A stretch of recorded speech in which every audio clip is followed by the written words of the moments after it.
Good morning. This is John Nebeker here for the Potpourri today. We have Claire Peterson who's going to talk to us about things that we have to prepare for when we get ready for our final days in this world. It's near and dear to my heart because my wife passed away a couple of years ago and I had to go through a lot of these things that she's going to be discussing with us. Another thing I wanted to make mention too is if you have a Potpourri presentation or class or something you'd like to talk about, let me know and we'll try to get you scheduled into one of these classes in the future where you can actually, discuss some of the things that you like to talk about that would be interest to all of us. Like, Gwen likes Hawaii.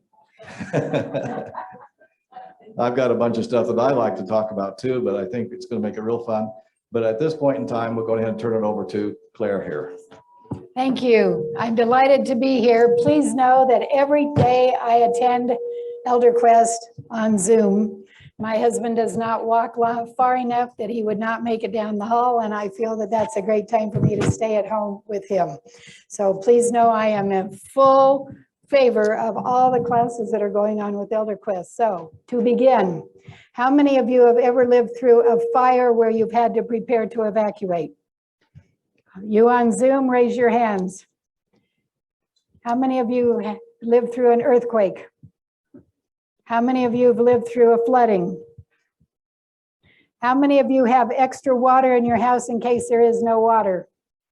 Wonderful. And obviously you're all being very good stewards of water because we are living still in a drought. And so you're slowing the flow, right? How many of you have written your obituary? 3 or 4 of you compared to everyone else who raised their hands. Well, my goodness. You don't know when you're going to need your water, but someday you're going to need your obituary. So I'm going to highly recommend that you get that written, and we'll discuss that in a few minutes down the road. Last Wednesday at luncheon, I was asked, what qualifies you to even talk about death, demise, desires? And so I'm going to tell you my background. It's called experience. My sister, I told him I didn't need a glass of water, and I don't. Just a minute. My voice will come back in a minute. My sister, 48 years of age, major internal problems. She went to a naturopath. She had an enema. Yeah, the water pressure was just too severe. It perforated her bowel, contaminated her body, and she went into a coma and died 2 weeks later. For 6.5 years, I took care of my mother and my mother-in-law. In 1991, in January, I took my mother to the doctor and discovered that she was bleeding from multiple blood vessels. And 8 weeks later, she was gone. In November, I took my mother-in-law to the doctor. Do you want it or not? Whether I want it or not, thank you. Forgive me. I can't get the lid off. I got it. Let's see if that'll do the trick. My mother-in-law examined by the doctor completely. Leonore, at 91, you're in great shape. You'll probably live to be 100. And 2 weeks later, she took her last breath and passed away because it was just time for her to go home. That was in 1999. Now jump ahead to 2007. It is December 8th. It is 5 o'clock in the evening. I am on I-15. I'm heading for Salt Lake to attend a religion class. The traffic slows and stops. I slow and stop. I look in the rearview mirror and it's obvious that the person who's just come on the freeway is not going to slow and stop. I am told, take your foot off the brake, turn your wheel to the right. You will live through this. You will be all right. Having learned to follow the directions that I get, I took my foot off the brake. I turned my wheel to the right and bam, he hit me going almost 60 miles an hour as he was accelerating coming onto the freeway. His car splattered across 4 lanes of highway. Because I had turned my wheel to the right, I did take out the whole front corner of my car against that big truck that was in front of me. Had I not turned it to the right, I would have been accordion between that car that hit me and this huge truck, and they probably would have had to cut me out, and I would have either been badly damaged or dead. I walked away with a bruise on my shin. Now jump forward to February of 2008. I attend my first cousin's funeral for his daughter.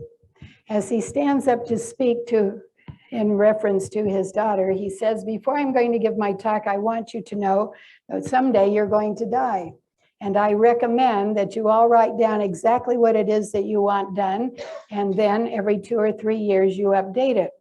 When we got to the cemetery, I said to him, Vern, what was that all about? And he said, my daughter married and divorced twice, 2 children with each husband. She was in Hawaii attending her Hawaiian children.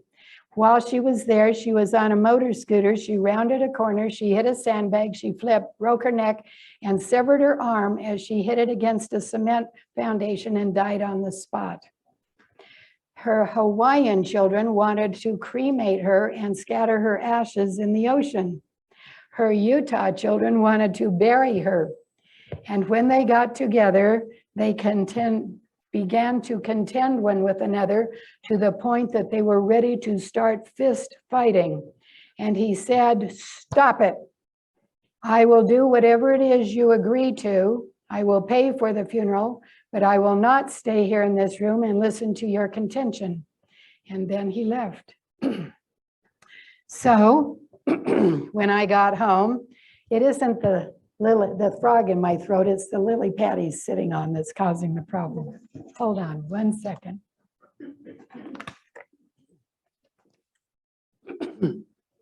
When I went home, I told my husband what I had just heard at my cousin's funeral. And I said to him, had I died 2 months ago, what would you have done with me? And he said, I don't know, what do you want done? And I said, sit down. And for 3 hours, we sat and we discussed in detail exactly what we wanted to have done. And then I typed it all up. I emailed it to all 6 of our children who live all over the world. And I said to them, now, children, if you die day after tomorrow, what is it that you want done? You would be surprised at the response that I got. 3 of them sent me literally dissertations detailing because of their children and the situations that they were living in. And I was delighted that they would take the time to do that. Now jump forward, that's 2008. Jump forward to Friday the 13th of April, 2010. My husband had complained of acid reflux. He went to the doctor and he had an MRI taken from his forehead to just above his knee. And at 7:30 that night, the doctor was in my living room saying, sorry, terminal cancer. Maybe you'll live 2 months. Well, that's a big shock when you think that you're going to live to be 100. The only thing that we had to do, because my husband's obituary was already written, we'd already determined how he would be buried. All we had to do was go and choose his burial plot. So we went shopping for a burial plot. Now, my husband was very German and things had to be in order, and the Provo City Cemetery was a little too helter-skelter. Going up to East Lawn, where my oldest sister is buried, well, you have to really want to get there. And so we decided that's a little too far and none of our children would ever come to visit. So we settled on the Orem City Cemetery. And as we were looking at the plot, we determined, well, here's the road. Here's the first plot in. We'll take the second plot in and the third plot in. You see, we've never been good for long goodbyes. So if our children are in a hurry, they can drive down the road, roll down the window, throw out the flowers and be on their way. Now, we literally said that as we chose our plots because you have to have some humor in this because it gets a little bit sobering when you know that sometimes very soon one of your spouses is going to pass away. I have no problem with that, except that as I have continued to visit that cemetery, you see every Memorial Day and Labor Day, they have so many cars there that people are parking on my plot because they did not allow the curbing to come down past my plot, okay? Now, that's 2010 in April and in May and June. Go back to February of 2010. My youngest son chose to get married. We attended his funeral, his We attended his marriage, and 3 months later, his father-in-law dropped dead of a heart attack. The following November, his father, my husband, died. And the following March, they gave birth to their very first little child, and it only lived 3 hours because it was so premature. My son called from Virginia, where he lives, and said, "Mom, could we please bury our baby with Dad? We don't plan to stay back here on the East Coast for very long." I phoned the cemetery and said, "My grandbaby has just passed away. Would it be all right if he's buried with my husband?" And the man on the phone said, "Lady, if you'd called 6 months earlier, sure, we could have done it. But you see, the lawn mowing people just changed the rules and they don't like the extra bump in the lawn now. So no, sorry, you'll have to bury your baby in a separate plot." So being the dutiful grandmother that I am, I donated my plot, and I bought the plot right next to the road. So now I really have people parking on my plot. Oh, well, so be it. Okay. And so I want you now to turn to your first page. And this is where they're going to put it up online, the yellow page that you have. Now take a look at this for a moment. This is the death certificate information needed as of June 2020. I extracted this from my oldest brother's funeral death certificate because that's when he passed away in June of 2020. So this is up to date. It's very important that you know that they keep changing the rules and the laws, but this is important to understand. I would hope that each one of you would take your page home and fill it out. Why? How many of you do genealogy? Any of you had to disprove a death certificate? You're not doing enough genealogy. I've had to disprove several because you see, a death certificate is only as good as the informant's memory. The informant does not go back to your birth certificate to spell your name the way it was on your birth certificate. And that document, birth and death certificate, should match unless there's some type of an explanation. Okay? Then zero in on writing your full name, and if you go by a nickname, be sure that you put that down so that people will know who you are when they're reading about you in the obituary, okay? Then the other information would be filled out, obviously. Important that you designate your sex. Why? Because I have an aunt who has 5 first names and then her maiden name and then her last name. And for whatever reason, she has been described as male on her death certificate and male in her obituary. And the family had to pay extra money to get all of that fixed because somebody didn't fill out the death certificate information correctly. Okay? Now, you can read through the rest of that, but come down to the bottom right-hand corner.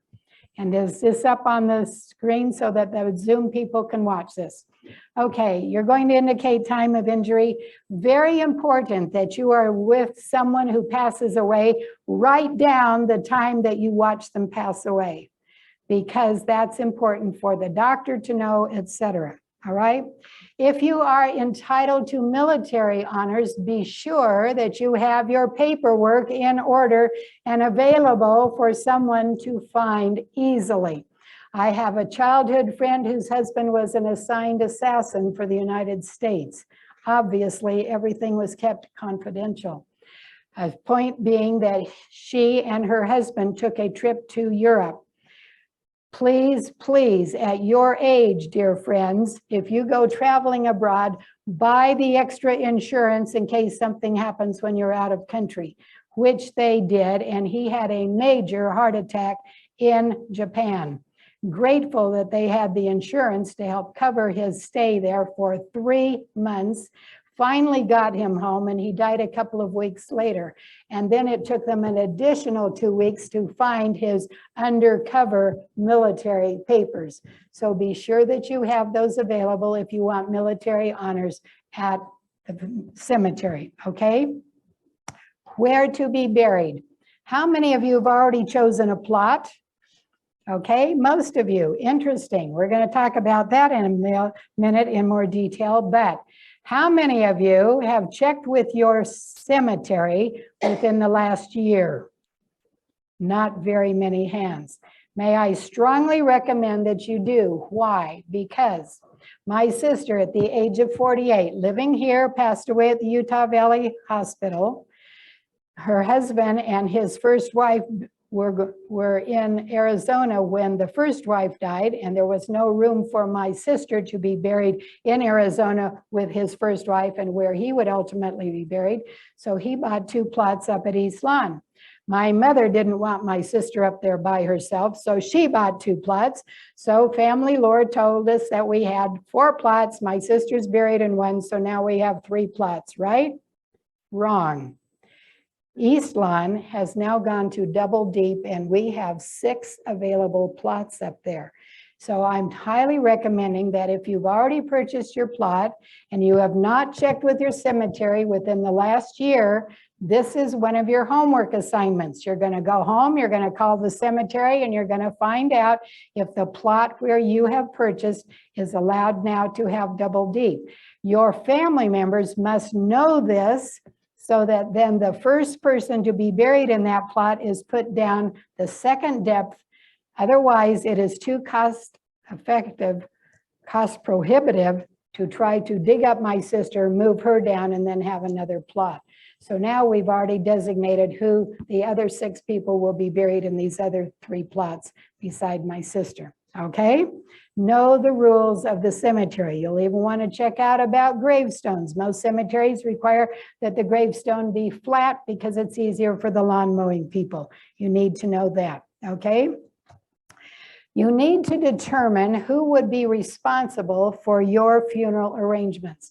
Being that you are ElderQuest members, you're all over age 55, and by the time we conclude this in an hour, you're going to be an hour closer to when you're going to pass. So you need to check this out and determine who would take care of fulfilling your desires. You would be surprised at how many young people I have talked to have said, it doesn't matter what my parents say, well, do whatever I want. That's not fair, in my opinion. That's not fair, okay? The next concern, dear people, is that you need to understand and recognize who will sign your death certificate if you pass away at home, okay? And that needs to be designated as this is my primary care physician, or this is the physician that I've been seeing most routinely for whatever, and have that name and that phone number available to your children so they don't have to go digging, and the cemetery or the mortuary people don't have to put the body on hold until they can get contact with the doctor. Now, you need to know the specific rule about living here in Utah. If you have not been seen by a doctor within 365 days of passing away, your body will be taken by the police to the medical examiner in Taylorsville. An autopsy will be performed to determine what was the cause of your passing, and then the medical examiner will sign the death certificate. Okay? You need to know that.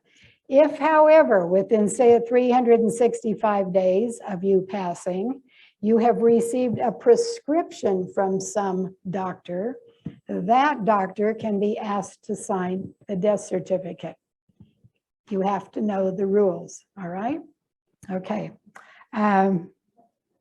If you are on hospice, many of our spouses go on hospice near the end. The hospice has their own doctor, and the hospice doctor will sign the death certificate. If you are in a car accident and you die on the road, or you die in the emergency room, the emergency doctor will sign the death certificate. Important to know so that you can discuss this, okay? Then, how many original copies of your death certificate do you need? You need to determine how many insurance policies you have, or whatever else death benefits that will require an original death certificate. Why? Because the first death certificate is $30. Any additional original death certificates ordered at the same time are only additional $10. If you order one original now and 3 weeks later, I need another one, you get to pay an additional $30. Are you with me? Understanding? Great. Let's go on to the next page. We're now on the white page. And right up at the top is the date, and you're going to sign the date in genealogy dating. Today is 21, so write down 21 SEP 2022. We always put the day, the 3-letter month, and the year. We are an international genealogy group. Everybody, it is the second most popular hobby in the world, genealogy. So learn to write it correctly so you know when you're getting dates from other people. Then it says I, and you're going to write in your name, and you are promising yourself the rest of what's on this page. I don't want this page, but I want you to sign your name so that you will remember that you were here this Wednesday, September 21st, 2022, and in 2 or 3 years, you'll remember to update it, okay? So you've signed your name. Now, you're promising yourself that you're going to go home and fill out your vital statistics sheet, so the information on your death certificate is going to be perfect. Okay, then big major promise. You promise to discuss your demise desires with your family members. They have the right to know what it is that you want done. They need to understand what you want done so that there is no contention. Because once contention starts, you will be surprised at how the reverence of the person passing leaves the situation. And it's just not fair, should not be. All right, now, the most important decision that you can make before you pass is, are you going to be buried? Are you going to be cremated? Or are you going to donate your body? Now let's talk about that in detail for a moment. Donate. We live here in the Provo area. We are less than 50 miles from the University of Utah Medical Center. Last year, they had 250 bodies donated to them. If you want to get out of this life for free, donate your body. Criteria, you have to be between 5 feet and 6 feet tall. Age limit does not matter. When I called to verify all of this, they had just taken in a man who was 108 years of age. He was in great shape for the shape he was in when he passed away. They were thrilled to get it. You have to have at least one arm and one leg, okay? And then they will use your body for 3 months to 2 years for medical research and education. At the conclusion of that time, they will then cremate the remains, offer them to the family, or dispose of them if the family does not want them. That is donation. They become the mortuary. There is no cost. We have a neighbor who is a professor here at BYU for upwards of 40 years. He just donated his body. He passed away. Interesting. He got cancer. He had a shunt put in. He was going to have chemotherapy so that it would prolong his life for upwards of a year that he hoped. And the chemotherapy was too strong and he passed away within a week, 2 weeks later. The university was phoned. They came and picked up his body and took him away. A couple of weeks later, at the convenience of the family, they had a celebration of his life. No mortuary people, no casket, no cost. No viewing, no viewing. And you need to know that viewings here in Utah are 90 times more than any other state in the union. For whatever reason, we think we're supposed to go look at somebody's dead body. I'm not quite sure I understand that yet, but anyway, let's move on. I have so much to handle. Please allow me to get through. I don't want to take any questions until at the end, please, because I will probably discuss this. All right, moving on then. That's donation. Get out of this life for free. Cremation. Cremation is becoming very popular. Why? Because it's less expensive.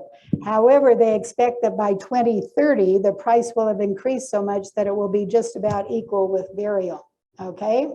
Now, you want to be cremated, that's just fine.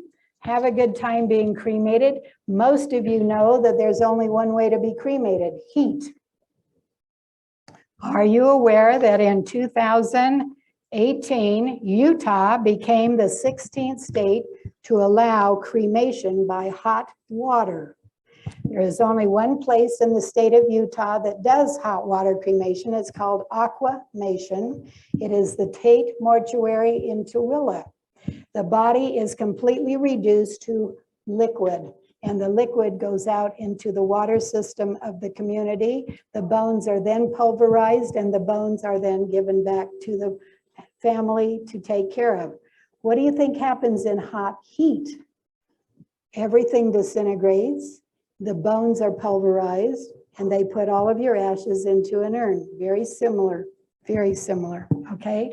Now, we have people who are very concerned, and that's why they went into the hot water, because they didn't like the gases going up into the ozone factor with the heat. And now we have another situation where I've just learned in the last 6 months, this is becoming more important. It's a good thing you're sitting down. They are taking the body, they are putting it into a metal container, they are putting soil in there with wood chips and other natural materials, and within 4 to 6 weeks, everything is reduced, and they then spread it out as fertilizer. You get to decide how you want to get out of this life, okay? All right? I don't want to take any questions until I get through this, Sharon, I'm sorry. Okay, moving on then. Let's talk about burial. Most of you raised your hand indicating that you already have a plot and you're going to be buried. That's just great. Let's talk about that for a minute. First of all, you need to double check with your mortuary or your cemetery. If you die out of county, very probable for where you are going to be buried, very probably you're going to have to pay extra fee. Okay, now when I started the research on this 5 years ago, as I started these presentations, I was a resident of Utah County because I live in Provo. And to be buried in the Orem City Cemetery would be $600. Okay, now they have declared that I am a non-resident because they've changed the rules. I don't live in Orem, I live in Provo. I am a non-resident of Orem. Therefore, the cost is more expensive. Now, please note this. I will be buried on a Monday through Friday, not Saturday. By being buried on a weekday, right, if I died tomorrow, it would cost $795 for me to be buried in the Orem City Cemetery. If I am buried on Saturday in the Orem City Cemetery, resident of Utah County, living in Provo, it will be almost $1,400 for the same size hole. Okay? So I've just saved you a minimum of $1,000 just now with that little piece of information, but you have to tell your family members. That's why you've promised to discuss this with your family. Mortuaries and cemeteries charge half again more on Saturday than they do on the weekdays because that's when the majority of funerals are. And I have to insert this, my present husband's brother-in-law just passed away, and he was buried on Friday, the day before Labor Day. Labor Day weekend, Friday, Saturday, and Sunday, they did, Saturday, Sunday, and Monday, they did no burials. Therefore, he was buried on Friday, and they still charged my husband's sister as if she were being buried on Saturday. You only die once. They want every penny they can get out of you. They didn't bother to tell her. Okay, now let's talk about funerals. If you're going to have a viewing, as was asked, no viewing. If you want a viewing, please understand it would be less expensive if your mortuary has a chapel and you do the viewing at the chapel. If you do the viewing at the church, you're going to get to pay double transfer fees, and they're not going to tell you because they cannot leave the body at the church overnight and then for the funeral the next day. It must be transported back to the mortuary, and then return the next day for the funeral. Okay? All right, now let's talk about what you're going to be buried in.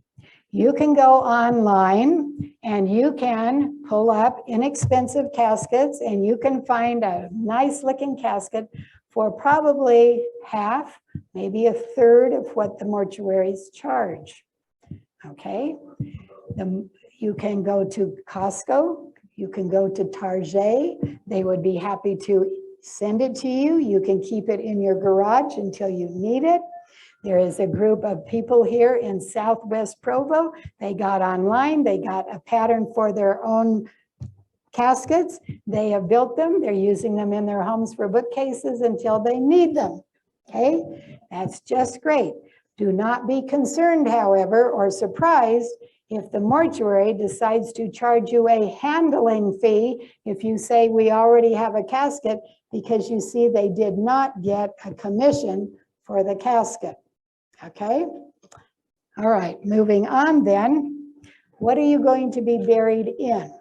If you go to the mortuary and you tell them I want brand new clothes for my deceased loved one, understand that they're going to charge you 3 times as much if they have to go out and get it, because they do not keep an inventory of clothing for your deceased person. Okay, then most of your cemeteries require a cement vault. Understand that you, the family, cannot call the mortuary or the cemetery and order the cement vault. Only the mortuary can call the cement vault company to get the cement vault, to get it put into the ground.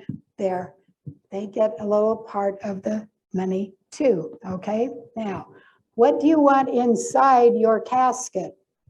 I have watched one grandmother who had 21 first reader books put in her casket, because those were the 21st reading books she read to each one of her 21 grandchildren.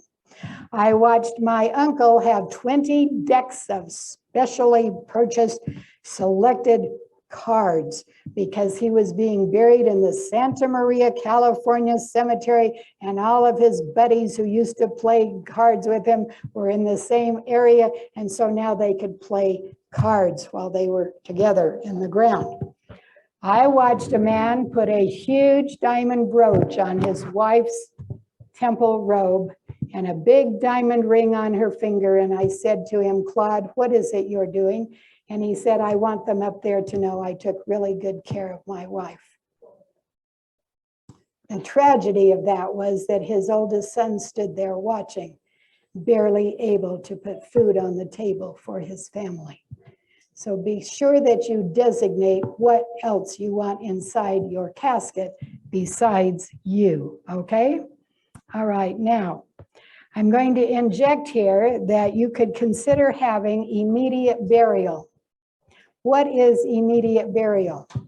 Immediate burial means that you are not going to be embalmed, you are not going to have a viewing, and you're not going to have your body there for the funeral. Okay, now back to the cemetery, mortuaries. You have to understand the rules of the mortuaries. Some mortuaries will allow 10 people or less, the family unit, to be able to view the body without embalming the body. But anybody, 11 people or more, requires the body to be embalmed, because that's their rule. Where did embalming come from? Did you ever wonder about that? Go back to the Civil War. Who's a history buff, and what's the year of the Civil War? 1861 to 1864, my great-grandfather was the bugle player and woke the camp every morning while he was in the Civil War. And all of our young men had gone away from the family farm, and they were being killed. Most of them were dying from dysentery, and they wanted to send the bodies back to the family farm to be buried in the family plot. And the morticians determined that if they put some formaldehyde in their bodies, the bodies would maintain and be able to be returned with a semblance of recognition. Well, what happened? And morticians decided, hey, this is a great way to just keep increasing the price. And so embalming is now done most often. There is no law that you have to be embalmed if you're going to have immediate burial. You do not have to be embalmed. Please understand that. Okay? So you can have a funeral without a viewing and without the casket there. May I strongly recommend that you consider having a memorial celebration. And I usually don't put this in here, but I will put this in here. I am presently married to my second husband. He was the best man at my wedding 61 years ago, and 8 years ago he was the best man again. And so together we've been married 109 years. Top that, will you please? Okay. Because he and I have already put tremendous amount of dollars into the ground, having buried both of our parents and our spouses, and each of us will be buried beside our spouse, he in Heber City and me in Orem, Utah. We're having a game to see how inexpensively we can get out of this life. Having just redone all of our paperwork and brought it all up to date again, just within the last 3 months, he and I will get out of this life for just under $4,000. The average funeral today is $12,000 because every October, the mortuaries and the cemeteries increase their price. And would you like to take a deep breath and understand how much Queen Elizabeth, my 9th cousin, once removed, her funeral cost? How many of you watched it? Some of it. Want to take a guess? Between $8 and $10 million for her funeral. And the majority of that went to the security guards guarding her all the way. Unless you have a rich relative, I personally need to find the way to cut the corner on cost. Why? Both my husband and I each have children who are desperate for any dollar that we can leave them. My son in Japan, his wife has conquered sort of 3 different types of cancer, and she's had one lung, half of a lung removed, and she's on $82 a day pill, hoping to extend her life a little bit longer. Okay, so we are going to not spend a lot of money. My husband and I will both have immediate burial. We will not be embalmed. We will not have a viewing. 2 years ago, all 6 of my children were together for the first time in 16 and a half years. And we had a celebration of life, celebration of Christmas. We did a Christmas in August, all the traditional cookies and flavors and fun, and designated everybody to tell something about it. And we sang Silent Night in all the 5 languages that the people had been on their missions in those foreign countries. It was wonderful. And being a professional quilter, I have chosen not to be buried in a casket because, again, there is no law that you have to be buried in a casket. My Orem City Cemetery requires a cement vault. It used to only cost $950 for the cement vault. It's now up to $1,150, same size cement vault. So to go around not putting another $1,000 minimum of a casket into it, I have chosen to create my own body bag. I'm going to see if I can take just a little bit of my quilting with me. And this is my husband, and these are our chicks. My husband, my first husband, was in charge of a $3.5 million chicken ranch in Moore Park, California, his last employment before he passed away. And these little bumps on here, these are the lumps and bumps of life. And these are all the favorite colors that remind me of my children and my husband. This is saving me minimum $1,000. And I have a friend who just had me repurpose a favorite quilt of his into a body bag to save him at least a minimum of $1,000. Okay, moving on then. Please, please consider writing your own obituary. It is very important that you get credit for the things you have done and not get credit for the things you haven't done.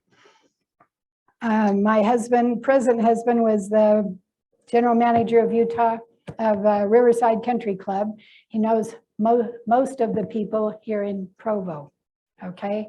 And within the last year, one of the longtime members passed away, and afterwards 6 people came up to him and said, who are they talking about in the obituary? That's not the person we knew. Somebody had really had a good time embellishing the causes, okay? All right, let me show you this obituary right here. This is by Frederica Marie Zink. Notice that her Freddie, her nickname is included, so people will know who she's talking about, okay? And then she has written her own obituary, and in it she said, my body is donated to the University of Utah Medical School with burial in the Provo City Cemetery when they have had enough of me. Isn't that great? So have a good time with your obituary, but write it again so that the facts are correct and the information, more importantly, giving you credit for what you should have. Then please consider writing out a list of all the people that should be contacted when you pass. My mother-in-law, born in Königsberg, Germany, lived in New York, lived here in Provo. She had people that had known her in all 3 places. When she passed, we did not contact 2 of the people because we didn't know, and they were very offended because we didn't know to contact them. So please consider doing that. All right, now let's go back to mortuaries. In fact, Fran, I strongly think we should consider having a field trip and go to a mortuary or check out a couple of them. Or if you want an interesting day, go shopping for a mortuary. Walk in and see if you like the way it feels and how they greet you and the lighting and all of those important things for when you're dead, right? Anyway, you need to know that mortuaries there is what is called a storefront mortuary. Most of you received the little packet, free flyer coupons.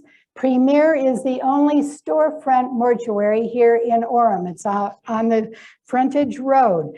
It is a store. You go in, you would choose a casket from a catalog. When you pass away, your family members would call them, and with every bit as much dignity and reverence, they would come and pick up the body, take it to their warehouse and prepare it. Family members would not be allowed to come and dress the body. They would do the embalming. They do not have a chapel attached to their storefront mortuary. Therefore, if you're going to have a funeral, it has to be held in the church that you attend. Are you with me on that? So consider that, okay? And by law, they have to tell you what their prices are. Here's a price up here. My oldest brother was buried by Serenity in Salt Lake. Storefront mortuary. His daughter walked in, and in 18 minutes, she had arranged all of the arrangements for him because he was soon to pass. My sister, who turns 88 tomorrow, lives with me. We will use Serena Care for her when she passes away because there just is no extra money to be burying her. She will be buried on top of her husband in the Salt Lake Cemetery because it was a double deep cemetery. Okay, now, how many of you put on your driver's license that you want to be an organ donor? Most of you, okay? Are you aware that there are 250 million people who have been signed up to be an organ donor? Do you really understand what you signed up for? Let me tell you, because most of you don't even know. To be an organ donor of living organs, heart, liver, lungs, pancreas, kidneys, and intestines, those organs have to have oxygen continually in them. You cannot have died and have these organs transferred into someone else. Therefore, this is the rule. You have to be in the hospital. You have to be on a ventilator. You have to be declared brain dead by at least 2 doctors. The family is there. The family says goodbye to their loved one. The harvesting team comes in and thanks the family, and they wheel the loved one out into the other room. And that's when they remove the living organs, which have already been designated for someone else to receive. And this has to be done within a matter of hours in order for them to be viable organs. And then they unplug the machine, and then the person is deceased. Okay? One of the women in one of my presentations raised her hand and said, just blurted out, that was the most difficult moment of her life, saying goodbye to her loved one, knowing full well that he was still on a respirator and the air was going in and out. Now, only less than 1% of the 250 million people who have signed up to be an organ donor get to be a living organ donor, less than 1%. However, if you really want to be recycled because you believe in recycling and you really want to donate some of your organs or body parts, please understand that at the mortuary, you can have made arrangements that the harvesting team will come there and they can harvest up to 60 things from your body. Is that phenomenal? There are people who are desperate to have an ear, eyelids, fingers, toes, skin for the blood, for the burn victims, arteries. They would be thrilled to have you donate organs. My first husband lived in major pain for 12 years because when he was in Hawaii, he landed head first on his head doing body surfing. Had our second son not been there to put his foot on our dad, he would not be with us. For 12 years, severe pain, got to be too much. He made arrangements and he had what is called a discectomy. They put the tube down his throat, moved it over, went in from the front, went through to his spine and replaced the disc. I am thrilled that someone donated a piece of bone so that my husband could be relieved of that severe pain. My second son, being the comic that he is, said, so now, Mom, now that he's part of our family, are you going to do his genealogy too? Nevertheless, please consider that. But then again, your family needs to know how adamant you are on wanting to be a donor of body parts. Now, the majority of us will probably never have this done because we won't be in a hospital on a ventilator, etc. However, most of us have grandchildren and even great-grandchildren. And many of them are riding scary things, such as scooters and motorcycles and skateboards. And should one of them pass away, could you consider donating their organs so that someone else could live? Consider it, think about it. Please understand that this is the best time that you can be thinking about this, because right now there's no emotion involved.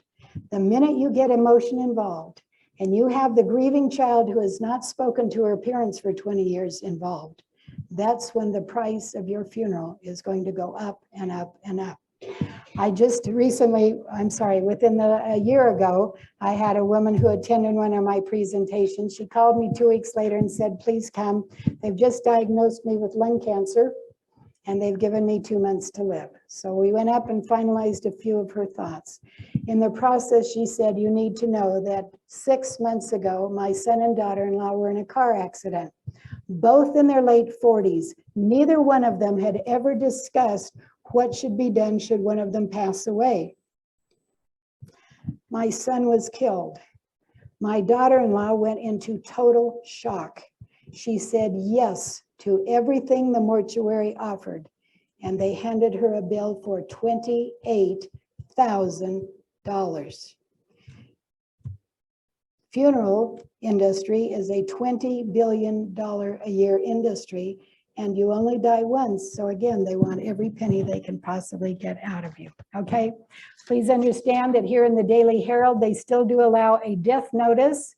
Please also understand that your newspapers are about this thin now because most of us get our news from the magic cell phones or the television, okay? And so all mortuaries have websites. They will include your obituary for free as part of the package, and they will leave it on there forever. And so it's very easy to write out your obituary, have it ready, designate what picture you want, and let the mortuary people put it on their website. And they would just love to have all of your list on your contact list, all those people called and said, and anything else you want to know, contact the mortuary. Because see, then they're getting free advertising. Okay, so you need to know that. Okay. Now, when my first husband died, they wanted to charge me $200 to print up a couple of 100 of the programs, and they were going to put it on beige paper. I wanted it on sky blue paper because my husband had sky blue eyes. And so I typed it up myself. I went over to Stevenson's, which is no longer in existence. And for $16, I printed out all of the funeral programs that I needed. My aunt and uncle, both declining in age. Their son went over and said, okay, mom and dad, let's figure out exactly what it is that both of you want done. He wrote it all down. My aunt passed away. However, she did not designate what picture she wanted on the front of the program. And he was really frustrated over this because they had taken a zillion pictures just like the rest of us do. As he stepped into her home with a prayer in his heart, Mom, why didn't you tell me what picture to put on? He heard in his head and in his heart, your father and I have been married for 71 years. Do not separate us in death. And the picture on the wall was illuminating, and he knew that this was the picture to go on there, her program. He died 3 months later of a broken heart. He couldn't live without her. Well, she wanted one more opportunity to bear her testimony to her children who have not stayed on the straight and narrow path. And so she had that printed up, and she put that right in the middle of each one of the programs so that one more time. She also chose to have her children and their spouses put on the back of the program, and then a listing of each one of the children, the grandchildren, and the great-grandchildren.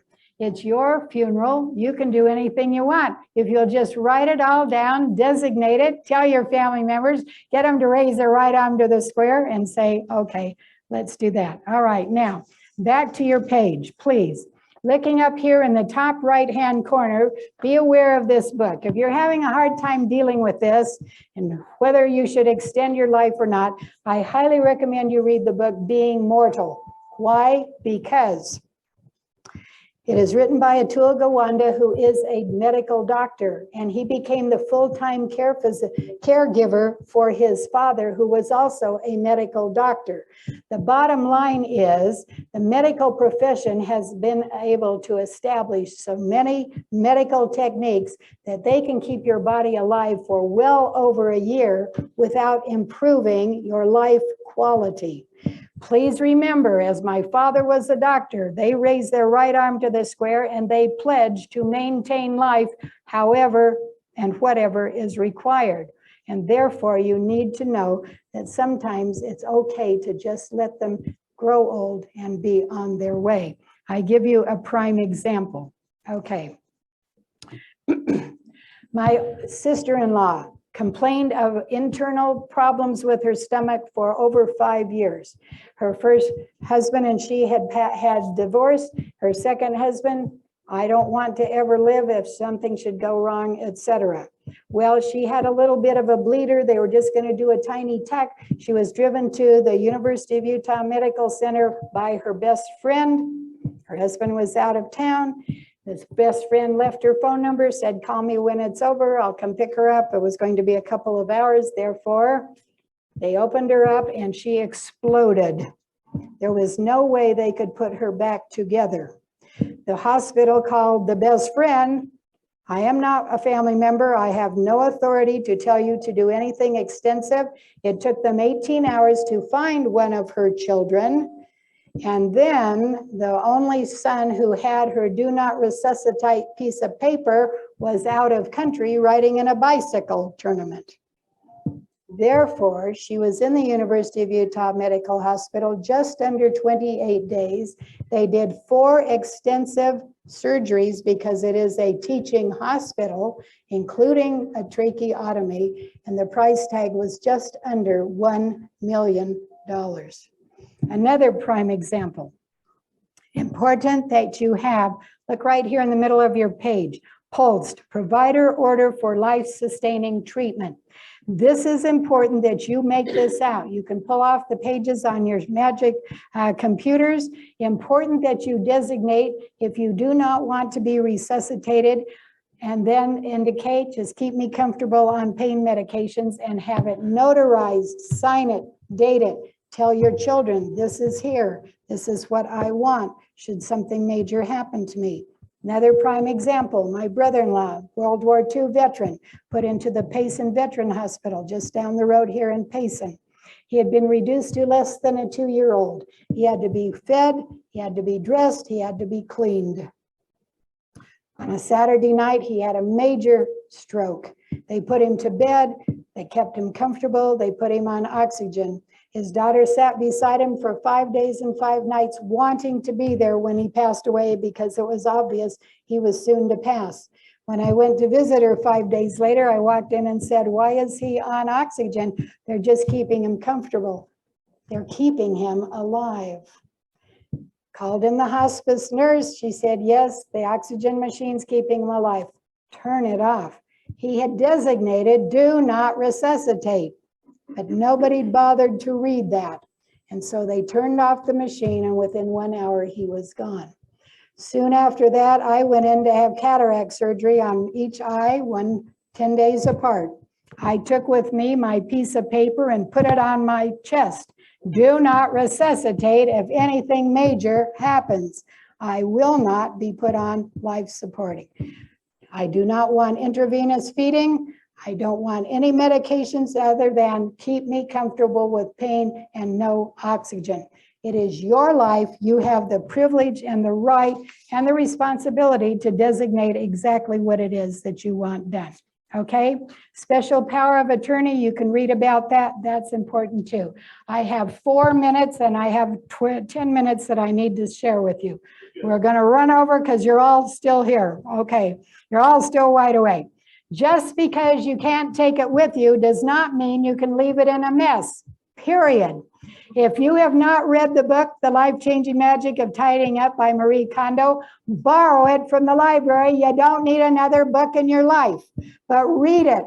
Thank your possessions and give them away or let them go. I read this, and one day I went home. I pulled every quilt out of my quilt closet filled to the brim. I thanked all the quilts for all that I've made in the last 50 years for demonstrations and lectures and special techniques. I put them all in my garage sale, put a prayer in my heart. Father in heaven, you gave me this talent. Now let the right people come to buy my quilts, and they did it. My children are thrilled because now they don't have to delete mother's treasures. I only kept a couple of them that are my signature quilts, and they know why I kept those, all right? Then I have created a grab and go book. Grab and go, okay? We are living in an earthquake fault. I have lived through a fire, an earthquake, and a flood. I've had to prepare to evacuate all 3 times. I get in an earthquake or a major problem, I have a grab and go book that I can pick up and walk out the door with it. I am in a second marriage. This is my home that he moved into. This is my children's inheritance. I pass away, my husband and my children will know exactly when I built the home, what I paid for it, how recently I put on a new roof, when I just bought a hot water heater, and who just cleaned my carpets, and who maintains my electric garage door opener. It's all here so that nobody has to go looking for it. Probably 2 of the most important places in here are my demise desires. My obituary is in here. The deed plot for my cemetery plot is here. And then the final chapter, final section, I have gone through and taken pictures of family furniture treasures that came across the plains with my relatives so that at least my children will know what they're giving to the DI.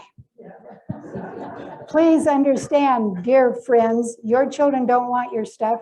I just put on a huge garage sale for 5 people last week. Most of that stuff should have been deleted 20 years ago. But the children, the owners kept it. And I got to spend 2 days scrubbing it and cleaning it and organizing it and trying to get a few dollars in order to pay some medical bills. So please understand to do that. I have to go back to what do you want on the top of your casket? I forgot to mention that. I don't know if you looked at that huge display of all those elegant things on top of Queen Elizabeth's casket. Wow. Okay. Notice the huge sprays. If you determine to have a funeral spray on top of the casket, give them a ballpark figure. Casket sprays go from $150 up to $5,000. And if you don't designate, you're going to get a bill for $400, $500, $600. If money is tight, you have to watch every penny. My husband had to call each of our 6 children and say, I'm soon to pass. My son in Japan and his wife and our 2 grandchildren spent hours folding 1,000 origami birds, because there is a tradition in Japan that if you can fold 1,000 origami birds, just maybe the person will live a little bit longer. It must have worked, because my husband got to live 6.5 months instead of 2 months, long enough for each of our 6 children to come from all over the world to visit him. I wanted this displayed on top of his casket. He did not want a viewing. He did not want anybody looking at him in the casket. It was a closed casket. This was on top and his picture was set on top of that. And to do that, I was charged $100 for that. Okay. Back to this. Okay. Please take time to designate who is to get what. Please, please do not let your stuff that you leave behind destroy your family, including jewelry. I know a brother and sister who have not spoken for over 40 years because they fought over who got mother's diamond wedding ring. Okay? Consider writing your testimony. Whether you're LDS or not, write out what you know to be true. And may I recommend that you print it out in double column and then print it, sign it, and date it. This then makes it a legal document, and it makes it look more like the Bible, like your own personal scriptures. You are declaring to know what you know to be true. It's a great thing for you to leave behind. Please label your photographs, especially of your deceased family members. I spent half my life trying to figure out who's in that picture that I should know. Payable on death, second marriage. Most of you still in your first marriage. If only you and your spouse are on your bank statements, and both of you are killed in a car accident, who's going to have access to your bank account? You need to understand that that is important. I am on my husband's bank account.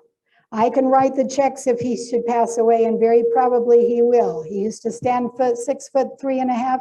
He is now down to less than 5'10" because he's filled with neuropathy and osteoarthritis that he inherited from both his parents. Okay, and so his daughter. What if my husband and I are killed in the same car accident? His daughter is on his bank account, POD, payable on death. She could then go in, present our death certificates, and be able to have access to his funds without having to go through probate, because probate can often diminish all the funds that are left in there. Okay, gift cards. There are over $2 million worth of gift cards for movies and theaters and operas. If you have them and you're not going to use them, give them away. This is a prime time to be here learning about all this. We've got Halloween coming up. Give away all your scary costumes. Thanksgiving, and you're going to gather your family members. Give them their treasures, and Christmas. Start designating what it is that you want them to have.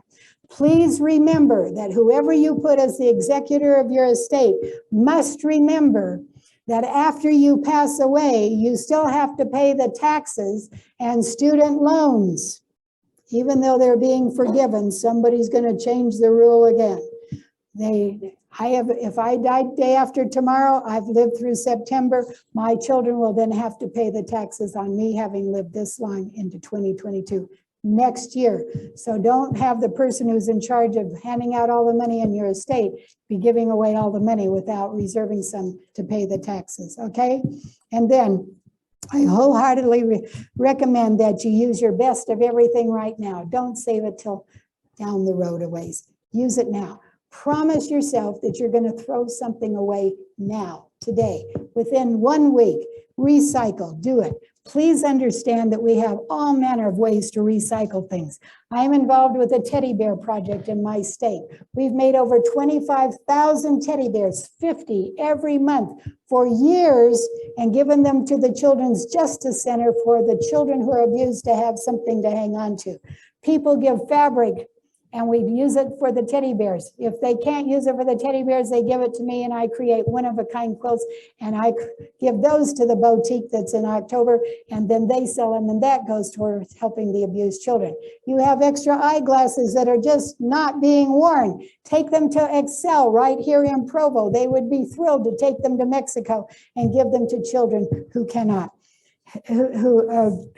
People who do not have the funds to be able to have glasses for them.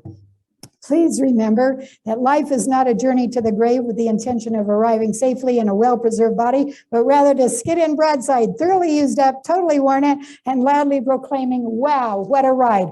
And I have to tell you one more personal story, and then I will stop talking honest.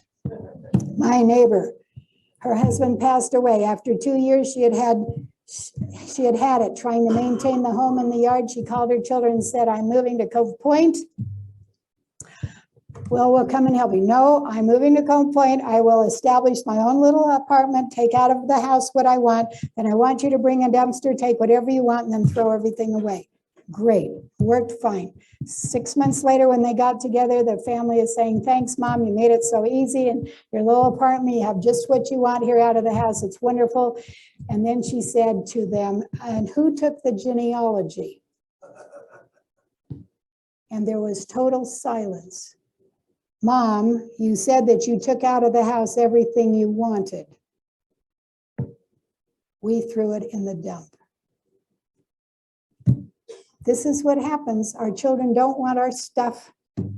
So please start giving it to them or designating it or whatever. Put your lives in order. We're supposed to have some order in our lives. I appreciate your attention. I hope you've learned something. Please understand the nitty-gritty details can make the difference. Again, my husband and I will get out of this life for just under $4,000 because of what we have chosen, and all 8 of our children are in total agreement with our decisions. Thank you.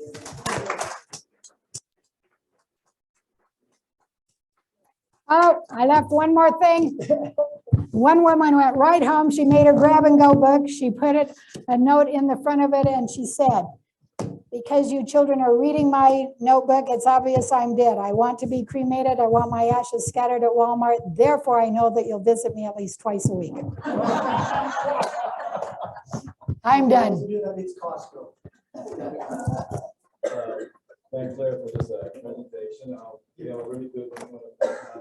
I would like to make a comment. I actually had to go through all this the last 5 years. I lost my son a couple years ago. And my brother. And I'd like to make a comment on this because okay, look at that. Anyway, my son passed away, and we did find out at the Orm Cemetery it cost a fortune to have a body buried there. And so we did the cremation, and my wife was upset about that. And then I told her, I says, well, when you pass away, we'll put my son's cremation urn inside your casket. And we did that. So that can be done. And another thing I did, which I've kept a secret for a lot of people, my wife had a favorite kitty cat, and the cat passed away just about the same time that she passed away, and the kitty cat's in the coffin with her too. Why not? You can do it. I mean, all you have to do is do it. So thank you very much, and we'll see you next time.